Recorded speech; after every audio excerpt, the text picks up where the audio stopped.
Today's episode is brought to you by the Vegas Beer Guys and the Sounds in Cinema podcast.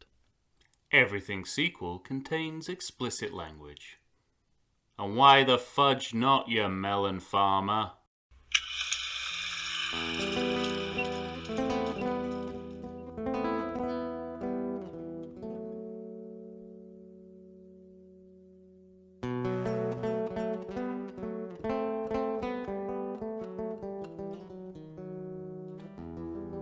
Hello and welcome to the Everything Sequel podcast. This is the El Mariachi edition, Desperado. My name is Michael Shantz of the How Dare You Awards. Joining me, of course, as always, Tom Stewart of Lonesome Whistle Productions. Say hello to the good people, Tom. Be the glass, stick glass, stick glass, stick glass. I'm going to say this. I think Robert Rodriguez directs Quentin Tarantino in his finest performance in this movie. You took the words literally right out of my notes. Yeah. I was gonna say exactly the same thing. He's the only director in motion picture history who knows exactly how to use Quentin Tarantino. Yeah. That's including Quentin Tarantino. Right. In fact, especially. Yes. Including Quentin Tarantino. I'm going to say there's at least two of Tarantino's movies that he almost ruins with his own cameos. Yes. Um, Django. is one of them. Yes. And because we talked a lot about Steve Buscemi in the minisode, but hey, it's going to happen again. Sorry. Because he's fucking world. amazing. And we are talking Desperado. Deal with it. And I went into like a daydream as I was watching this movie about what would have happened if Steve Buscemi played Jimmy in Pulp Fiction instead of Quentin Tarantino. You know the guy that Quentin Tarantino plays with the wife who's a nurse who's coming home, right?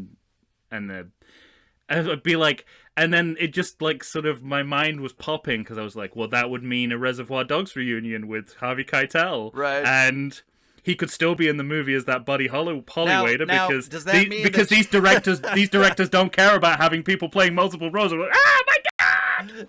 Would that mean that you would have Quentin Tarantino take over the role of him at the restaurant? No.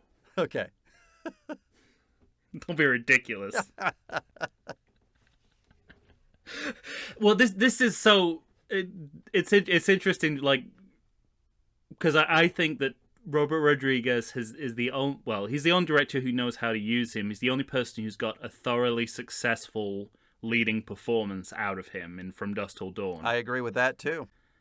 Where he's like playing up against George Clooney, and he doesn't look like the horrid actor he is. Yeah. Which is some kind of magic. I think he's good in that movie.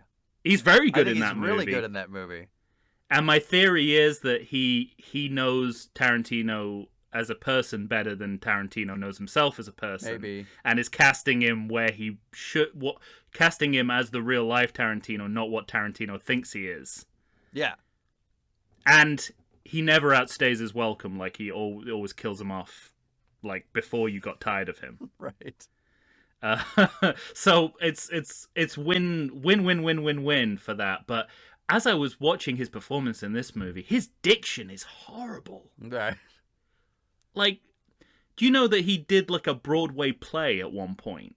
Oh, I didn't know that. He took some time off directing to perform, not direct, perform in a Broadway play. My nightmare is being stuck in that play, having to watch got conservatively 90 minutes of Tarantino acting. At you. Yeah, in a theater with poor diction. And then you'll give him the Ben Affleck from Shakespeare in Love, where in the rehearsals you just say, "Are you going to do it like that?" Yep. Or is that how and you're going to do it? He's great. He's great with feedback. Everyone knows that about Tarantino. He loves getting feedback. Mm-hmm. But we're not talking about just Tarantino. We're not. We are talking about Desperado, the 1995 film directed by Robert Rodriguez, who you do know. I mean, if you haven't seen El Mariachi, you've probably seen From Dusk Till Dawn, perhaps The Faculty, the Spy Kids series, more Sin recently City. Sin City, and Alita Battle Angel. Right. This movie has 64% on Rotten Tomatoes, Tom. That's low. I'll tell you this, I think that's low too for this movie. A budget of $7 million. That to me is pretty astonishing, because this movie looks good. But I mean, it plays into the kind of myth and legend of El Mariachi being made for 10,000 or 7,000, something like that. Which was bullshit. Which was like a promotional thing. Because there was the journalist Joe Queenan, who I think writes for the New Yorker. I remember reading a book where he set out to sort of, it was like a kind of Super Size Me thing. He set out to like make a feature film on the same reported budget of El Mariachi, and like the first thing he discovered was that the reported budget was pre-editing. Like, excluded all the post-production. Oh, interesting. So it was, I mean, great salesmanship, but it was all bullshit. But it's interesting that there's still, like, fiscal responsibility is still part of this, part of the franchise. I mean, so much so, okay, budget of $7 million, opening weekend of 7.9, in the USA and the world 25.4. But this put them on the map. And speaking to your point about the budget, one of the funniest things about this movie, Antonio Banderas said he must have killed 2 guys 40 different times in this movie because they could only afford 2 stuntmen. And so it's those 2 stuntmen constantly being killed over and over and over again. But to me, that's a remarkable feat, because wouldn't have noticed that. I was even looking for it this time, and I didn't really notice it. It's like the action movie equivalent of like a Scooby-Doo background. Right. You know, when they're running and the background just keeps revolving. It's like that, but with stuntmen. I mean, I just think that's hysterical. Well, I noticed he did his own Steadicam work on this, which must have saved some money. Mm-hmm. But he does that for a lot of his films. We'll talk about. Yeah. We could talk about credits in the next film. But you know what? I mean, Steadicam operators, they think they're Bon Jovi, so they're like, I'm sure they charge through the roof for their services. Right. So I bet he saved $1 million right there. Absolutely. Well, now so let's start with this cold open, because we both referenced it in our ranking episode, and I think I referenced this in that episode too. To me, this is, especially for not a first-time filmmaker, but this is his first shot with big money at making a Hollywood movie. With medium money. Medium money. I think it's funny that $7 million is medium money even in 1995, but yeah, go ahead and give me $7 million. I'll make something for you. If you're listening, Hollywood. But yeah, I'll make a run for it is what I'll do. Yeah, right. But what I want to say is, this cold open, more than anything else, lets you know that you are in assured hands with Robert Rodriguez as your director of this movie. That's what this cold open does more than anything. It's the setup is just fantastic. It's so fucking good. Yeah, and I likened it to the First Blood Part 2 cold open, and I think it's a similar situation where it's having to do a lot of heavy lifting as a sequel, because we're changing the lead actor. The scale of the movie has changed. Right. And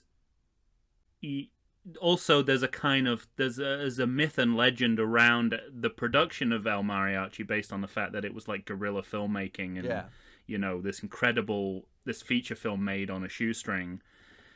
He's got all that to deal with, and he deals with it all in one sequence. Yeah. Because and that's partly what I attribute this discrepancy of people's descriptions of the El Mariachi character to. The fact that we're changed, it's like no one quite knows what he looks like. Mm-hmm. The fact that we're going from Carlos Scalado to Antonio Banderas, right? This, and again, just this sense of like it feels like a catch-up session. It's like as a nice kind of exposition drop in a way that you don't mind because it's done as a Steve Buscemi monologue and a colorful story. You get this kind of, you get like heavy amounts of, you get a very verbose scene that is doing a lot of expository work, but it doesn't feel like that at all. It feels like something really fun and funny and exciting. And that is a remarkable feat. Right, it's all of that, yeah. And you've got Cheech Marin, one of the greatest comedian actors of all time. You've got Steve Buscemi, who, Reservoir Dogs has already happened, but I don't think we've seen the beginning of his talent yet. Mm-hmm. By this point in 1995. So put all that together, and it's a pretty remarkable sequence. Shot selection. I mean, the other thing that occurs to me is it just makes the whole movie look so fucking cool. Yeah. It's interesting. Recently I signed up for the master classes, mm-hmm. and I was doing the David Mamet masterclass, which was interesting.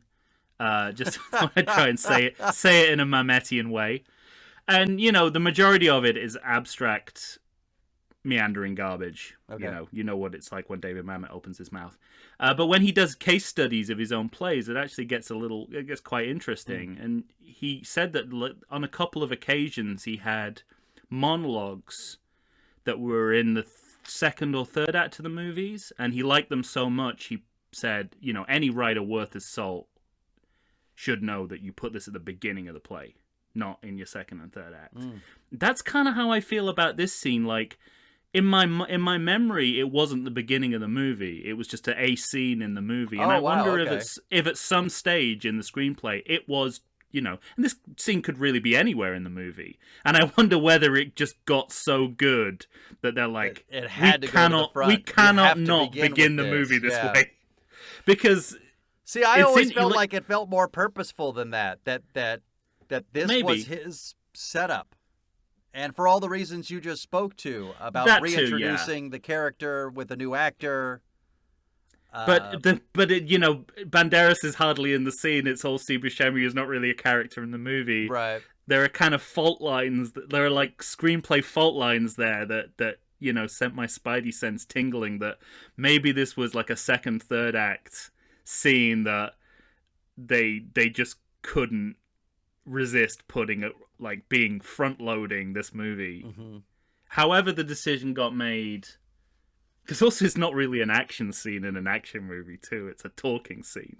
Yeah. Which is again where Tarantino and Rodriguez movies are just so admirable in the way that they can sell really wordy scenes mm-hmm. as if you've seen it like an action scene. Because you really haven't. What you see is a bullshit story told by a guy at a bar to a bartender. And True Romance begins that way as well. And it's the best scene in the movie. And there's nothing wrong with the rest of that movie. Yeah. So I'm just in awe of it. I have nothing but good things to say about it. Because I have some other notes here. I was really struck.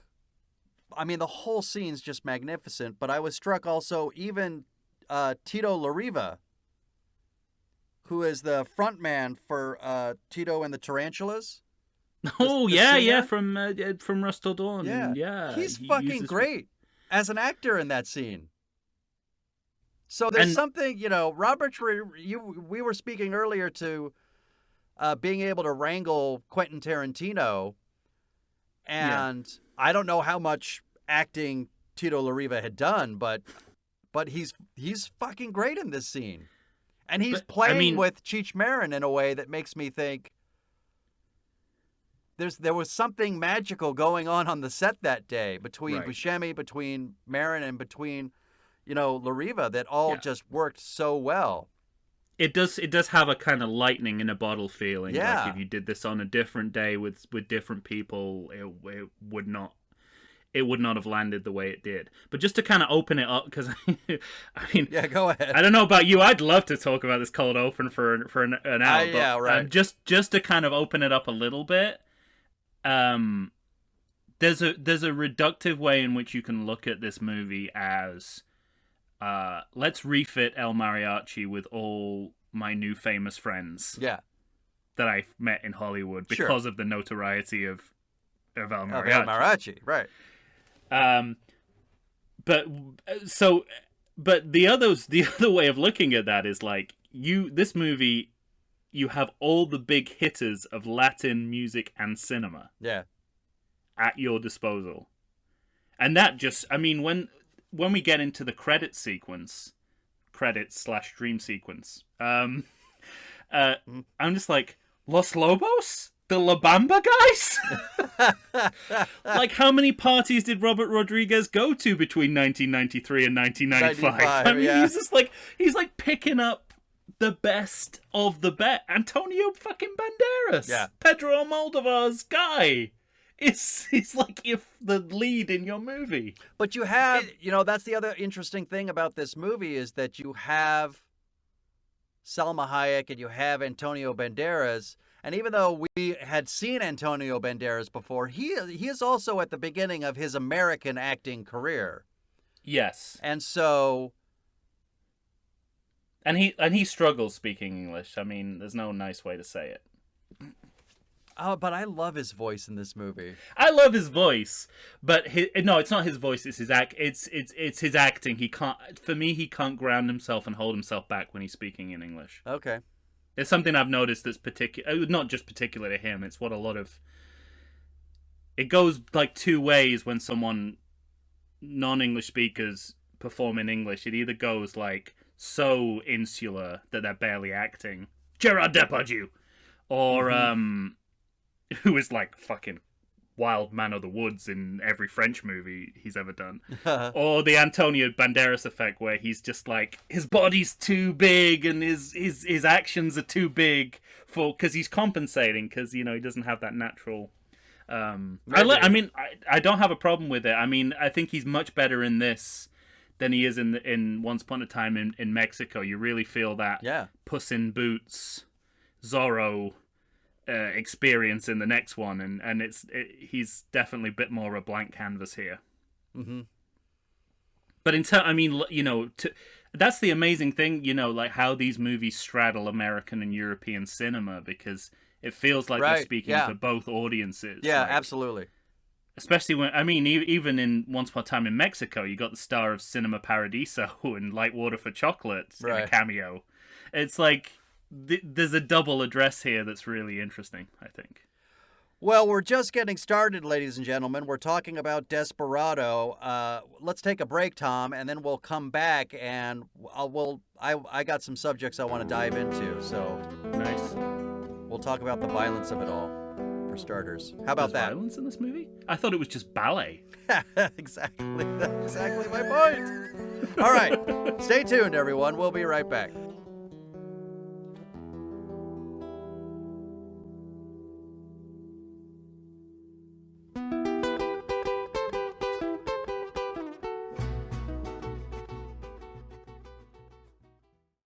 I like to think I know something about beer, but nowadays even I get overwhelmed when confronted by the exhaustive selection of craft beers they have at bars, breweries, and even grocery stores. Back in the day you had one, maybe two craft beers to choose from, and if you were confused, you ordered a Guinness.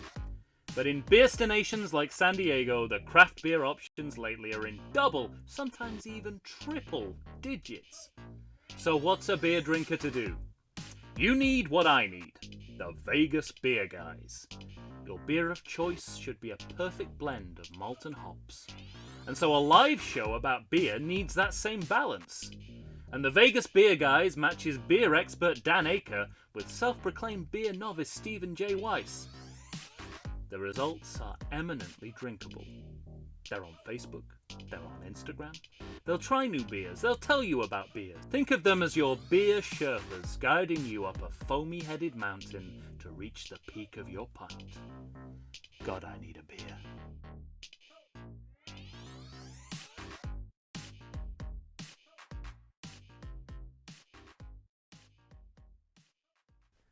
And we're back, ladies and gentlemen. Tom and I are here discussing Robert Rodriguez's sort of remake of El Mariachi, Desperado, the 1995 film.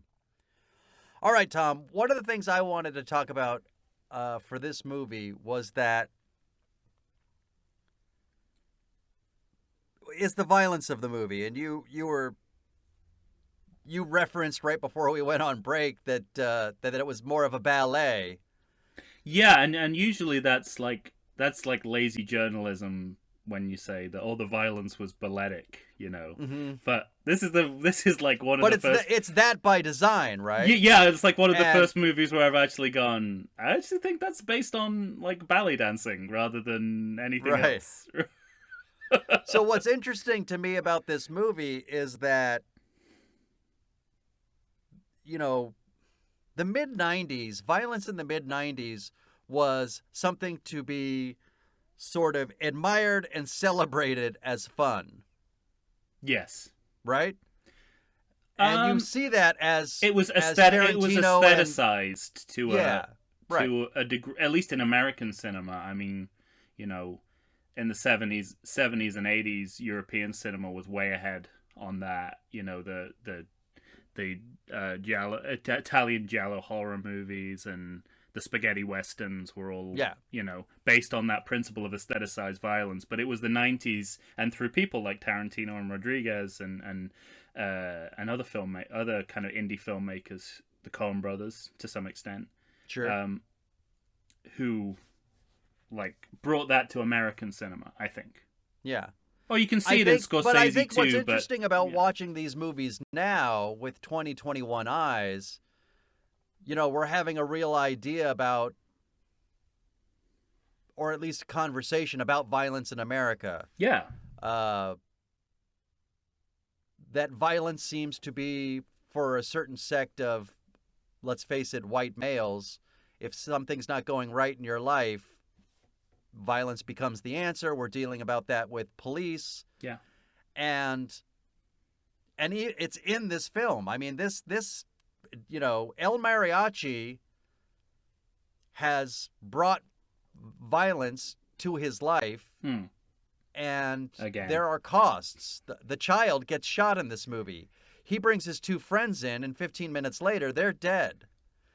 But the one thing that this movie has that I don't think Once Upon a Time in Mexico has is at least a reference point of the loss of violence. Completely. And it's in the beginning of this movie. I love the scene where Steve Buscemi has laid the story on thick, and then he comes to see his friend, and he starts referencing the bloodbath in the other town, and it's deft enough to still be comedic, where Antonio Banderas is saying, "No, that's not my fault. They started it," you know, that kind of thing. Well, no matter, one of the things I wrote it down. One of the things I really, really love is when Steve Buscemi says, you know, are you finally going to be satisfied if you get Bucho as that is? And Antonio Banderas can't even look at him. So it's one of the choices by the actors. I don't know how, you know, if it's Robert Rodriguez directing too, but he can't even look at him as he's saying, I think so. And he says, well, I hope so. And if there's something innate within the man that you understand that the violence is sort of corrupting him within. Yeah.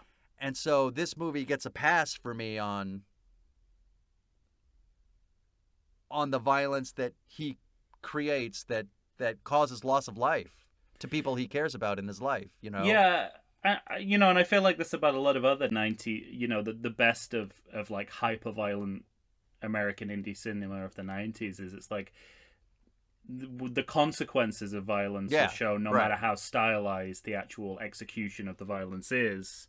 And any filmmaker who loses sight of that, I think, is, unless they're doing it for a very specific kind of absurdist comic effect, Well, in which that movie, there this are movie elements has of that here. too. They're dragging bodies Oh, through the bar, followed there's by a a mop. full-on physical There physical is, yeah, there comedy. is, The yeah, right. fan There's vaudeville slapping that comedy guy in with the it. face Right, right.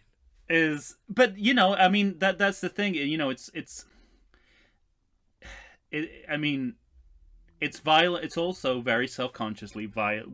What for me, you're absolutely right. That moral argument, the fact that consequences and um, moral ambiguities and Because I do shown. think this movie downplays the consequences. You do, His friends die, but and they're. It's not like he has a moment of, oh fuck, I'm the cause of that. well, it doesn't. It doesn't. Like you said, it comes in with the kid getting shot. In the It comes scene in with in the Buscemi scene too, his dying, yeah. because he references, I just lost probably the best friend I ever had. Yeah. So that there are moments of it, but for me, the rationale is that when your violence is explored stylistically in terms of dance Mm-hmm. and physical comedy, um, and not as kind of realism, not as how violence really is. You're thinking about it as movie aesthetics, not the movie aesthetics of violence is Right. your frame of reference, not violence in the real world. And I think that's as true today as it was then. Yeah, Um, yeah, I agree with you on that. but it would be more difficult to take if we weren't showing without compromising. And you got to think about the genre too. And we don't want this. We don't want it to be like, we don't want it to get in the way too much of the pleasures of violence. And yeah, but there's a little element of that I think is important. Yeah, so that I think this movie's covered on violence whichever way you look at it. yeah, I agree. And the kid as well. I mean, But I just think it's interesting because juxtaposed with the movie we're going to do next, oh, like I've got problems. Like this next, movie's smart enough to like.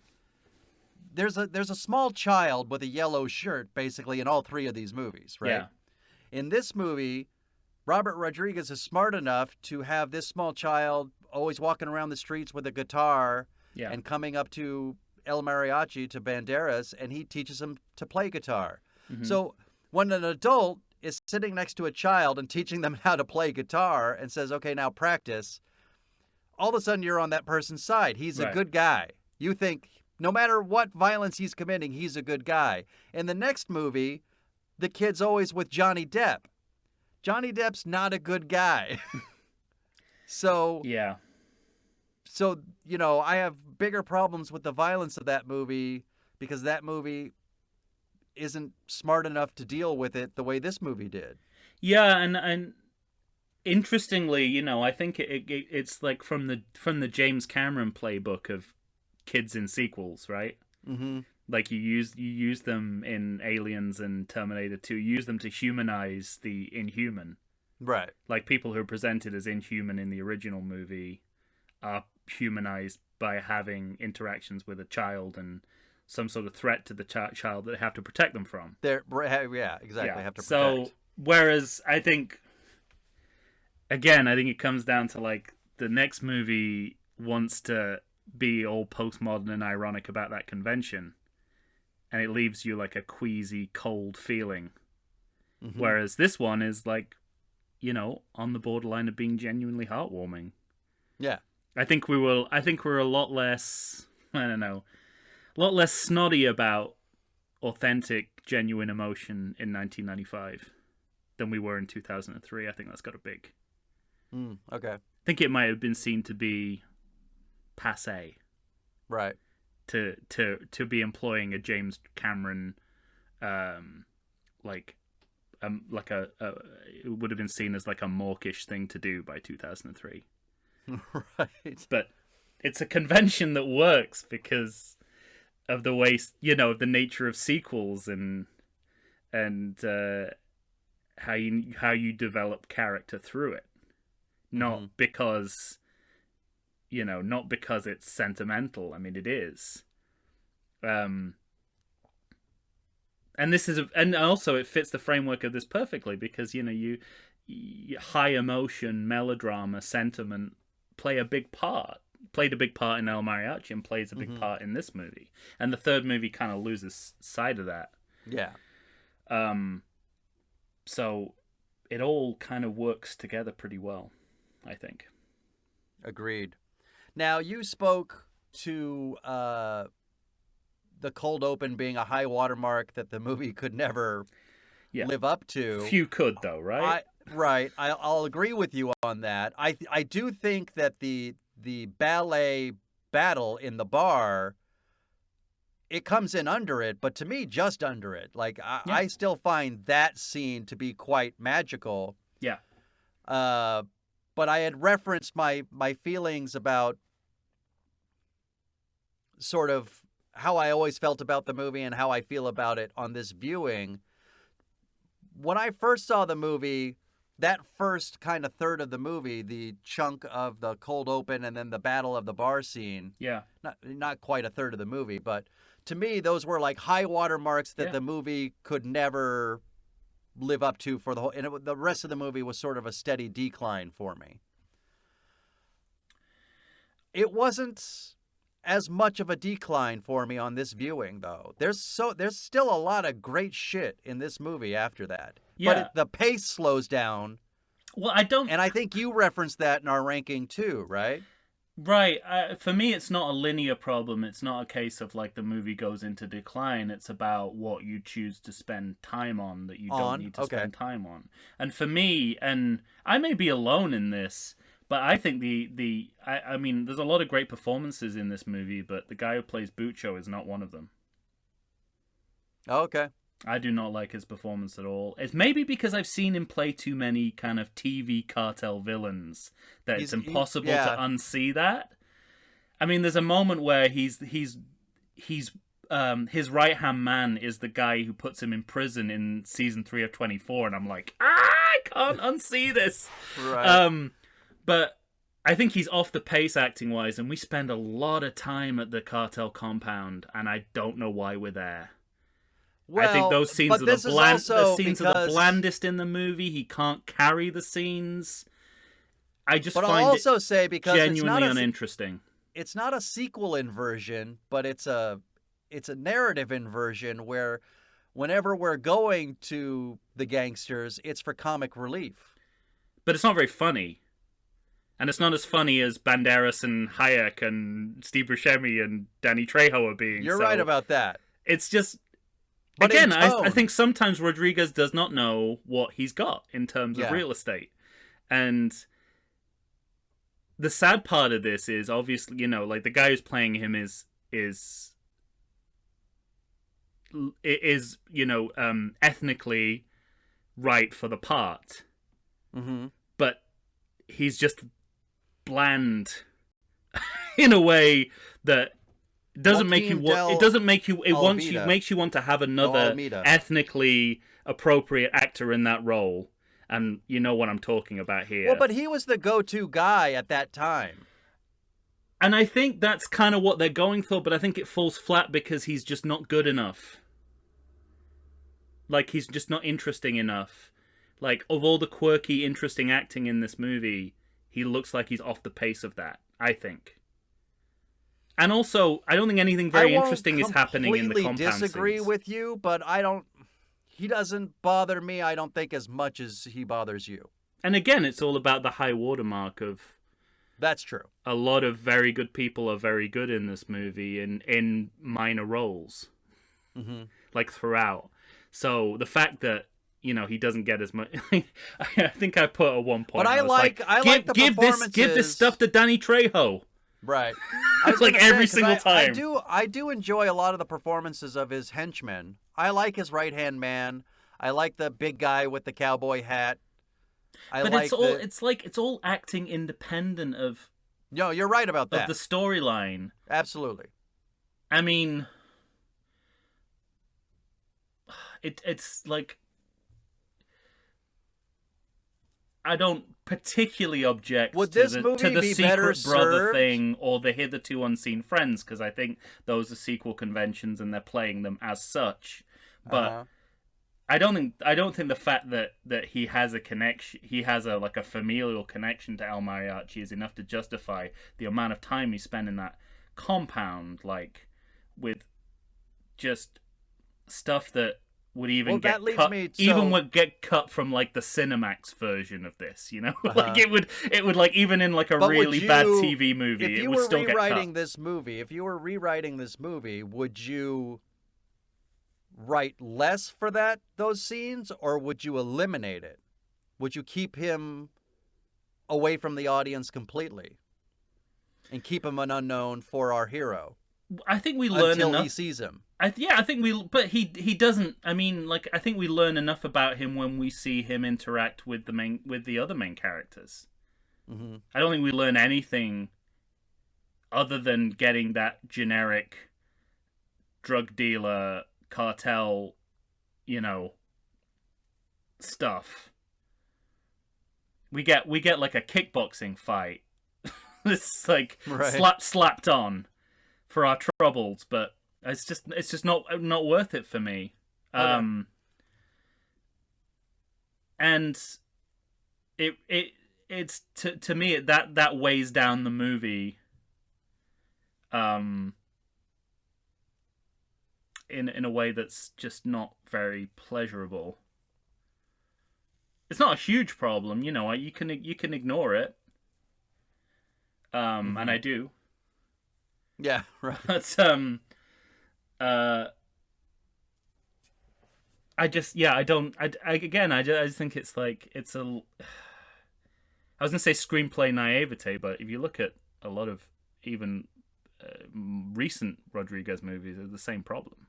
Yeah, Sin City, I think, has that problem, even though it's well, here's the other thing, right? Is that the Tarantino and Rodriguez they like to make movies that are episodic and anthological in nature. And sometimes I think they apply that logic to linear storytelling in a way that doesn't always pay off. Okay. Like, when it pays off, it's Pulp Fiction. Right. When it doesn't pay off, it's Four Rooms. Yeah. And here I see like there's a sort of a through line, but it stops and it staggers. See, and I always then suddenly felt the like movie's that over. too, but it didn't bother me as much on this viewing for some reason. No, it's good.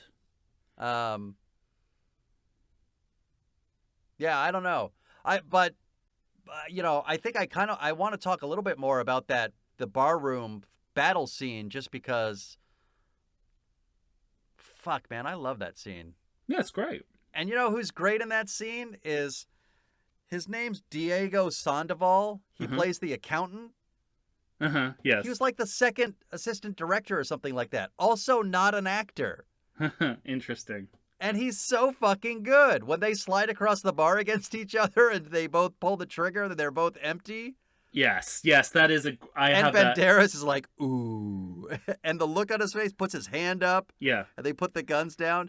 It's so fucking good. It's perfect as well, because this is when you talk about the violence having consequences. There are also these kind of these moments of realism that are played for comic effect. Mm-hmm. Like in the middle of this gun battle, it's like it's like it's not John Woo where no one ever has to reload. Right. Exactly.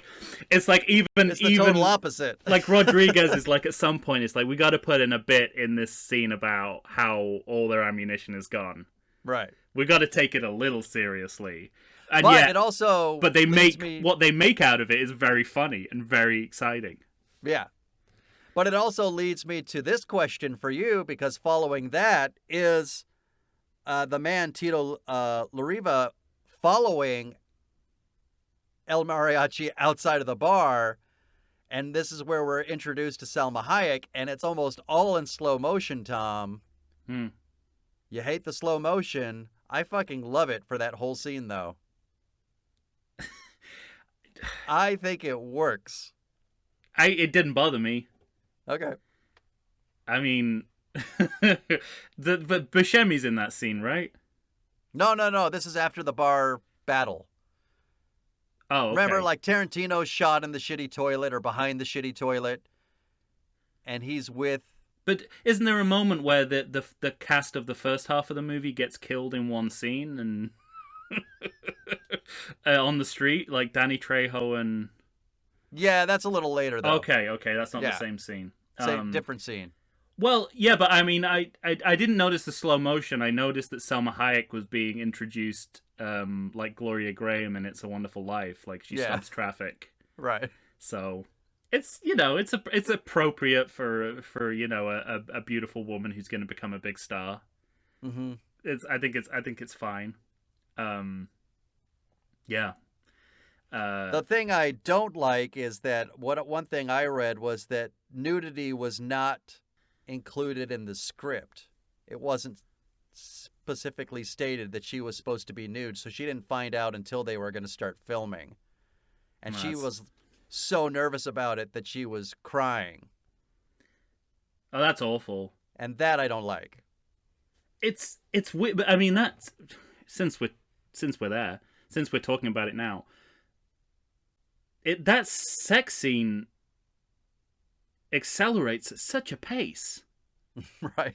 It's almost become like when it starts, I'm like, oh, it's kind of like a pastiche of, the 80s montage, the way that they did sex scenes in 80s movies with montage, and then it just kind of as if someone sped up the film.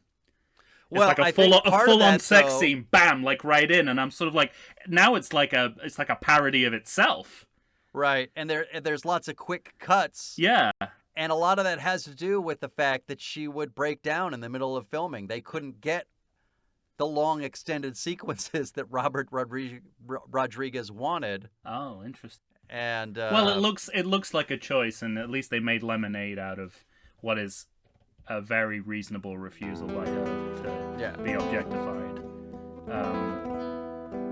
That's fascinating. Right.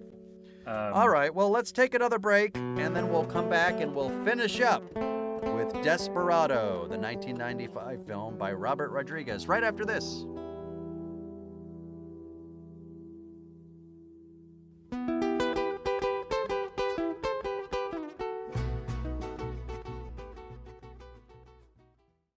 If you like podcasts like I do, boy, do I have a treat for you. You need to stay on target and check out the Sounds in Cinema podcast. Listen as your host, sound designer and music creator Tony Parham, and co-host, musical performer and sound lover Derek Hansen, D-Rock if you're nasty, and I am, discuss all things sound related to film, television, stage, and theatrical productions. They discuss environmental sounds, bioacoustics, dialogue, the nature of communication through sound, but as an added bonus, they drink beer and try to stay on target. Find them wherever you get your podcasts and listen to the pure mania of a man who can charitably be described as Doug, the dog from Up, and another man with a soothing and sultry voice trying to get that man to stay on target. That's the Sounds in Cinema podcast. Tune in and listen to the sounds they are creating just for you. And we're back yet again, ladies and gentlemen. Tom and I are here discussing Desperado. Tom, we were both just referencing off mic. We were talking about, narratively in our story, we're at the point now where now Antonio Banderas and Salma Hayek come together, and they have great chemistry in this movie, do they not? Yeah, they do.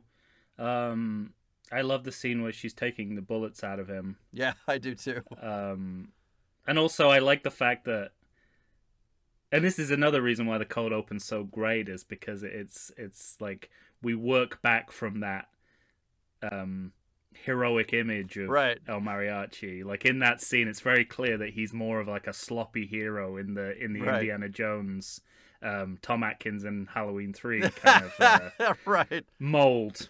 I love the great moment where he picks up a cup of water, drinks it, and it's the hot And it's water the that hot she's water. using to sanitize all the instruments and I spits love it that. out.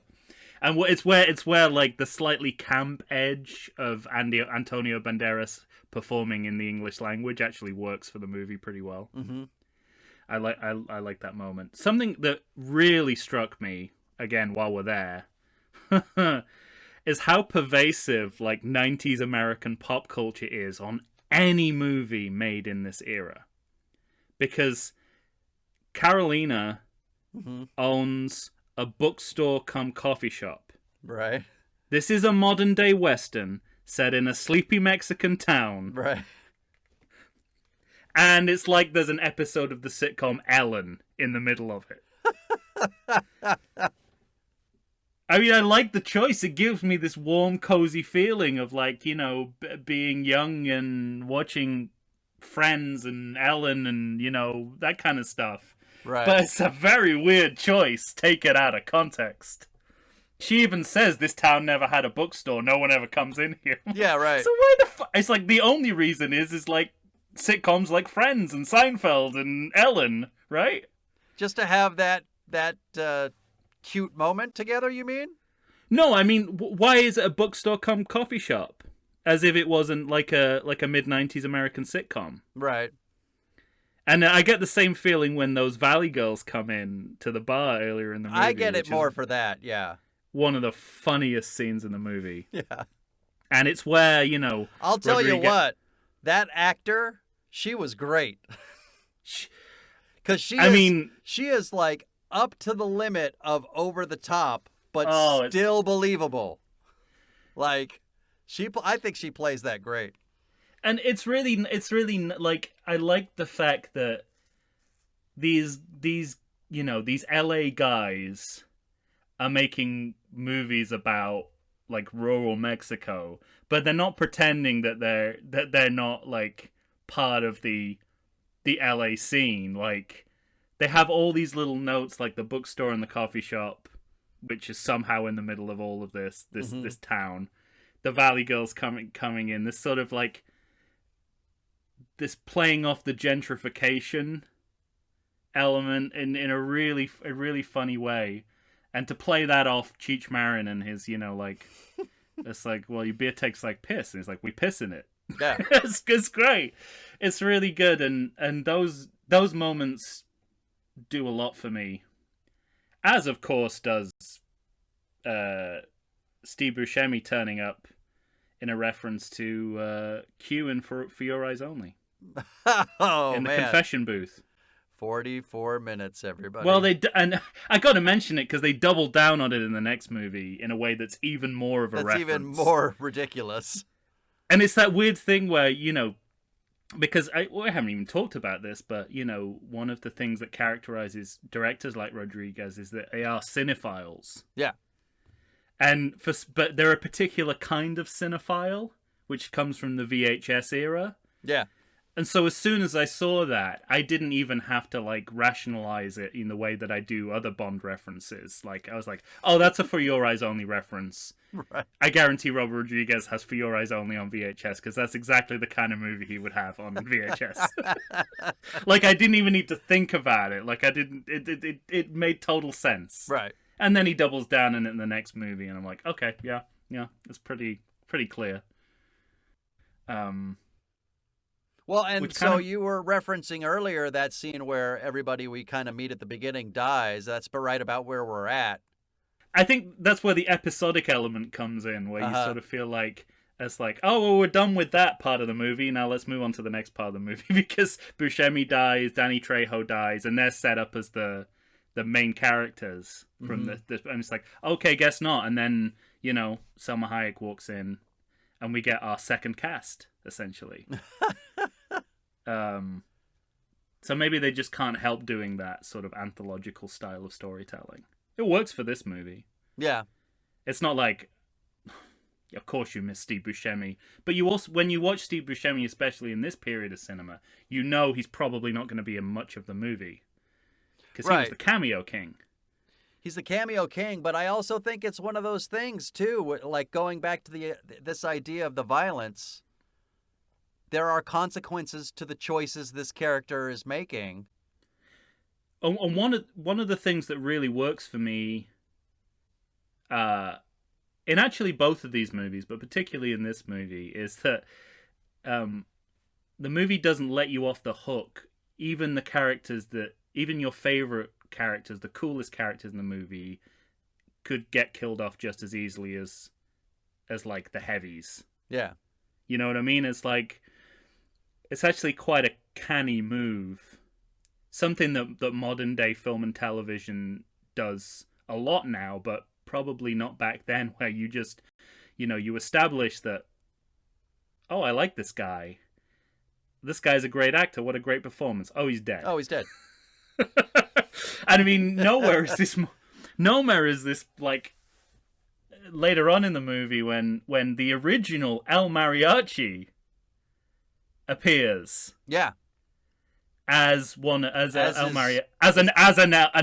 Mariachi. Right. And he does a lot of cool gun guitar case shit, and then he gets killed. But they get killed so quickly. I mean, there's referencing, I mean, that is, Antonio Banderas has lines like, "No, I can't even call them. They'll destroy the whole city." And I was kind of hoping can't wait to call back to that. I really wanted to make good on that promise. I wanted them to destroy a little bit more, but. Well, I mean, I think, the self-referentiality of it is, for me, the best part of that. The fact that is El Mariachi, and I mean, part of it is like, it's a golden handshake, isn't it? It's like, it's right. Like, yeah, we recast Absolutely. you, but we're gonna have you in. Well, first of all, you're gonna help produce. You're gonna be a producer on the movie, so you got money coming that way. Mm-hmm. Second of all, we're gonna put you in one scene in the movie. You're gonna do a bunch of cool shit, blow shit You're up. gonna have fun. Yeah. Yeah, and it just occurred to me. It's like, well, actually, it's like he can still say he did all the cool shit he would want to do in an El Mariachi sequel. Absolutely. It's just all in one scene. He just didn't get the cool line. The Antonio Banderas line when he says, "Let's play." Yeah. That's such great fun shit. And we talked in the minisode about, whether this is a remake or a sequel, and the idea of bringing the original El Mariachi back in a cameo feels very remakey to me. That's like Gregory Peck in Scorsese's Cape Fear, or Charlton Heston in the Tim Burton Does Planet it of the rise Apes. to the level of Imbass? It's whatever the Rumbas, Yeah. whatever the remake equivalent of it is, but also, it's just a lovely moment, and that extra layer of and it's not an in-joke. I mean, it's an in-joke, but it's not like we're all in on the joke, because if you've seen El Mariachi, right. You'll be like, that's fucking El Mariachi! Right, yeah. And he's got a guitar case. So I sort of love that. No, me too. And when Tarantino comes into it, it's very clear. The music gets very Dick Dale and the Deltones when he walks in, so it's like right. There's an understanding of who these people are outside of the movie. Cheech Marin too, obviously. It's like they're playing to these people's personas. Yeah, absolutely. Now, what do you make of? I mean, can you recall your original viewing of this movie? Did Buccio being his viewings? Did Buccio being his brother? Did that catch you as a surprise, or could you see that coming, or? It's hard to remember that far back, but. Yeah, no, it's not hard to remember at all, because so the piecemeal quality of this movie was not helped for me for the fact that it was a movie I kept catching on TV, like, bits of it. So my first viewing of it was probably cobbled together from multiple viewings, which for a movie that's already pretty fragmented, leaves you confused about what scene goes where. Gotcha. But I also like I wanted to. This is the worst part of this is it was blown. I'd forgotten that this happened. The brother reveal. Okay. But stupidly, I wanted to see. I had a feeling that Bucho was in the original El Mariachi, which he's not. Okay. No, he's not. Because as we know, I sometimes I think characters from sequels were in the original when they were not. Yeah. Listen to the Right. Another 48 Hours episode for verification of that. And I looked it up, and the first thing it said on Wikipedia is like, Bucho is the brother of El Mariachi. I was like, oh, fuck! That's blown that scene for me. But, I mean, like I said, because it's a sequel, I don't have a problem with these sequel tropes which are played as sequel tropes. Yeah. Even the overall revenge plot, I think, is like a very... You can imagine like a Kung Fu sequel. Right. I mean, this is very... Revenge of El Mariachi. It's the same sort of... It makes a lot of sense. This movie... We're steeped in the world of sequels and steeped in the world of action movies. That all of that kind of is... Yeah. And the way this movie plays out, I think, is very smart. Mm-hmm. The ending to this movie is a very smart sequel ending. Yes, absolutely. Um, But let me ask you this. What about just fading to white for that final, battle scene at Bucho's little palace? Makes me you know what it immediately makes me think of? What? The Lego Batman movie. You know the scene I'm talking about? No, I'm trying to remember. So at the beginning of the movie, I'm a huge fan of the Lego Batman movie. It's like this podcast in animated movie form. But the beginning of it is like a voiceover from Will Arnett saying, like movies start with the black, and then at the end of the movie, it's like it fades to white, and he says, all important movies end in white. But I'll give Rodriguez the benefit of the doubt that... I want to say, actually, I'm remembering now reading something on IMDb. It might have literally just been a... No, I don't think they had run out of money. I think it was violent to an extent... I think it was violent to an extent that they were going to get an NC-17 rating. Now that makes sense. And instead of trying to cut bits and pieces of it out, he just decided to get rid of it. Yeah, and it's you're in telenovela territory here, so why not use the style of that? That's how it felt to me, But the one thing that I thought was smart about it, because you already have the bar scene, and then you have the scene, just 10 minutes before it, the big battle scene, the let's play scene. Yeah. And so we've already, in addition to him getting knives thrown at him, so we have like an action scene in the middle too there. Yeah. Where he's not fighting back, but so you already have these sort of set piece action things, and we kind of already know what he's going to do and how he's going to escape. Yes. So maybe we don't need to see it a fourth time. Yeah, definitely. I think so. In that way, narratively, I don't think it's missing much by fading to white anyway. No, I think Rodriguez has got a pretty well, and Tarantino too, pretty good sense of like both how you pace action sequences through a movie and also playing each one slightly differently. Yeah. Like this one is more comic, this one is more,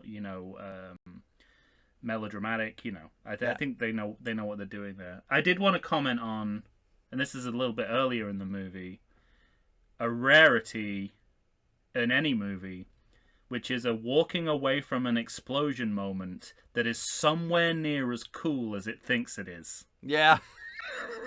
But you want to know why? Why? Because they're walking away from an exploding building? Yeah, and they were like, they could smell their singed hair and were worried they were going to get hurt. I thought these things only happened on the set of Doctor Who when they had no money. No. Wow. Yeah. Well, how many times have we seen that image? I mean, yeah, because Antonio Banderas has been quoted several times as saying, the stunts that I was doing in that movie were dangerous, and I would not do them today. It was not smart. Some of the stuff that he did, apparently. And they're the last I mean, Rodriguez and Tarantino are from that last generation who you still have, at least in Practical. American cinema, still have the kind of practical pride, if you like, of like action should be action. We shouldn't dress it up with CGI or replace it with CGI. Yeah, I think there was something about when they're on top of the buildings and he has to kind of backwards fall off of it or something. There was they had harnesses for it, not harnesses. They did not have harnesses. Basically, they had rope and just tied it around his waist. But that rope was being manned by somebody they found on the street.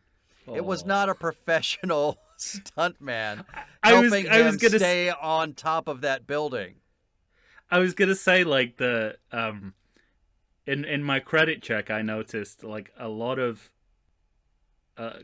thanks to a lot of local non-speaking extras or people working behind the scenes. So clearly that was the crew. Right? Yeah, exactly. That explains so much, because there's a moment I notice when, I presume it's the scene where they're kind of hanging out of the window when they're escaping the bookstore fire. Mm-hmm. That they're talking about. And I thought it was a great piece of acting. Antonio Banderas I don't know what he's saying, but he babbles something like, "Get me out of that," like that. And I thought, wow, that looks really real. Yeah, exactly. It's like, but he just it looks. I was like, that's really good, because English is not his first language, and it looks like his English breaking down helps with the panic of the moment. But clearly, he's not even acting right. At that point. He's just actual why panic. Why did you let that guy who sweeps the road hold this rope? Right. Oh my gosh. Amazing. Well, as he says, Tom, it's easier to destroy than to create. Well, it works for me. Yeah. I love this movie. I still really love this movie. I wouldn't say I love this movie, but I like it a lot. I like the way it ends a lot. Yeah. A lot. Well, like you said, it's a great setup. Well, it's like you can see the scene being. This is why it's so good, because the cold open is exactly the same. You can see the scene being written. Yeah. In real time. You can see the I throw away the guitar case, and then Rodriguez is like, "Oh, maybe we want that for the next movie. Okay, let's have him go back and get it." Right.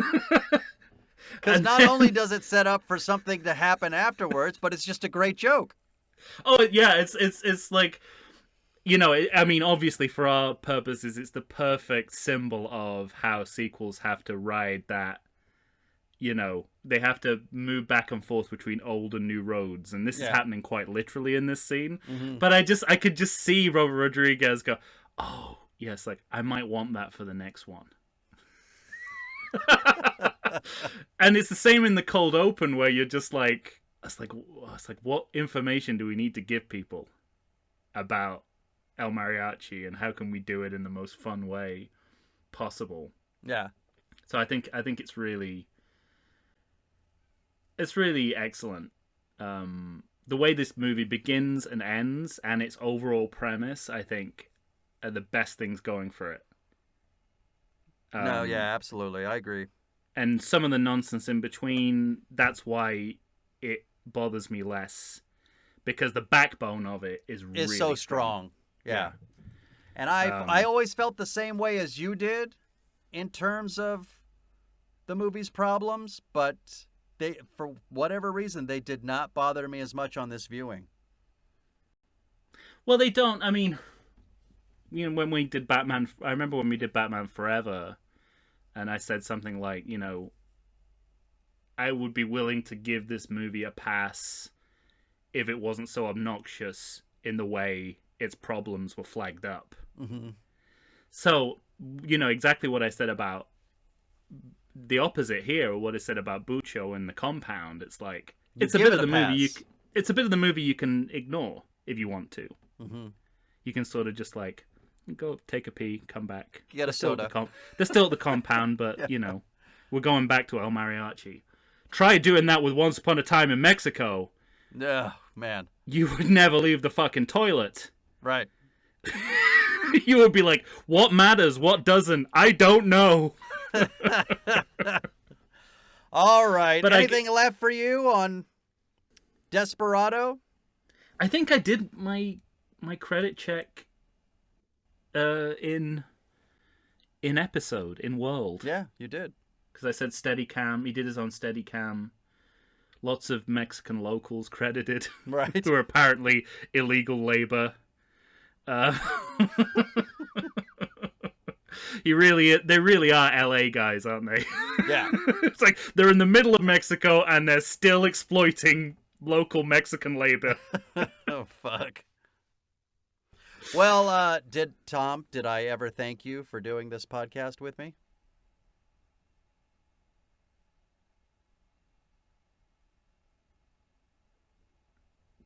Is this the line from the movie? Yeah, just say no. I don't know what that is. Just say no. No. I will. Man, you flubbed that bit. I did. Well, I was just taken aback by. I thought it was going to be like a genuine, affectionate moment, and oh God, no! It knocked me for 6. But I do love you, and I do love doing this podcast with you, ladies and gentlemen. If you love Tom as much as I do, let us know. Find us on Instagram, Facebook, or Twitter. Send us an email to everythingsequel@gmail.com. Unless you are the representatives of the actor playing Bucho, in which case... you might have words for Tom. Yes. For Tom Stewart of Lonesome Whistle Productions, I am Michael Shantz of the How Dare You Awards. Stay tuned for Once Upon a Time in Mexico coming up next. Say goodbye, Tom. Is that happening right now? Nice. Finish with Tarantino. Love it. Until next time, everybody. Take care.